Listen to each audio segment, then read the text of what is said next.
Welcome to Crooktown TV. Up the Crooktown TV. Up the black and ambers. Hi Alex, thanks for choosing to interview here after such a tough game today. Just talk me through the game.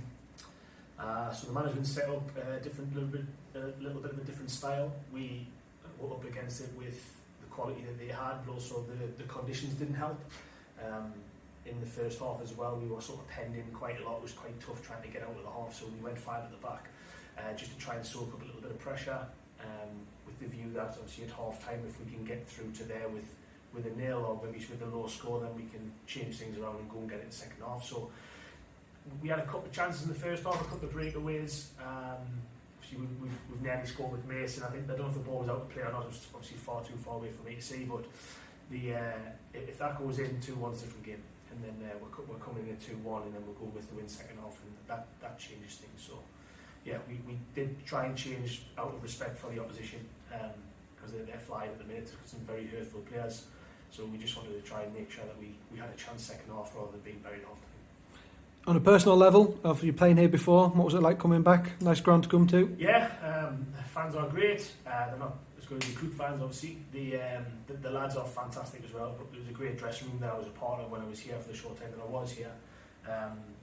So it's always good to come back and see some familiar faces. And to be honest, they've been flying all season. So good luck to them, and obviously I hope they can catch Bishop and get up automatically. There's quite a fixture back up. Obviously, there's been a lot of postponements this year. What's the feeling in and around the changing rooms about that? We've got more games to play than anybody else, I think, but it's about momentum for us. I think we've got a really good squad. So we've had 3 key players out today up top, so that's probably why we'll change it a little bit. But ultimately, we've got some good players to come and backfill, and it's about momentum. I think when you're playing Tuesday, Thursday, Saturday, if you get a couple of wins together, then it becomes quite easy. It's when you hit a dip in form, or if you don't quite get the results together, then when they're coming thick and fast, it can be quite hurtful. So we're hoping that we can turn this around and get a good result on Tuesday, and then obviously start to get a little bit of momentum going for the running. You've had a storied career. Obviously, had a spell here, spell at Blythe Spartans. Who would you think is one of the best players you've played with?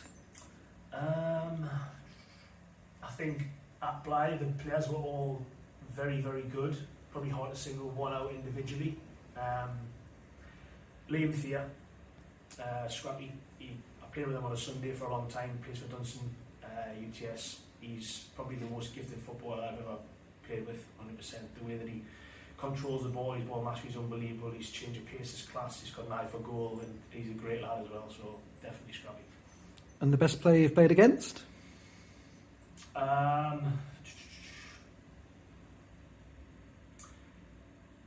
When I was at Blythe, we played against Fylde.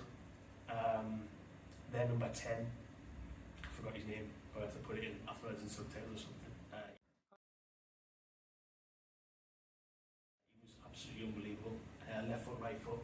Change of pace was phenomenal. Unbelievable. Eye for goal. Scored a penalty against me, actually at Blythe. I guess the right way, and I've got a decent record on penalties. Not today. I've got a decent record on penalties, and that couldn't get anywhere near it. Went right in the side net. So definitely, and he could have been playing League 1, League 2, 100%. Right, give me some insight on the current changing room. If you had to choose one player to go on a drinking kind of session with, who are you choosing? Paul Gardner. Reason?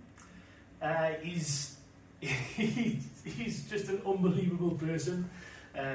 Always got a smile on his face. It's hard to be in a bad mood, hard to be in a downer with him. As long as he's around, it's all he was perks of the place. Who is most likely to bail you out of jail? Probably somebody sensible. So I would go with Ban. Who's most likely to make it in Hollywood out of the current squad? Reece Havelock-Brown. Definitely. For what reason?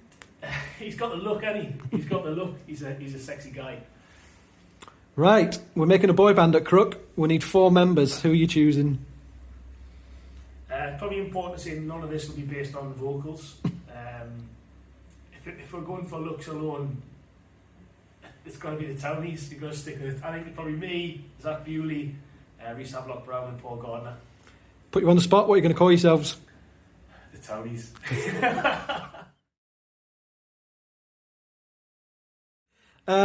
If you could change one rule in football, what would it be?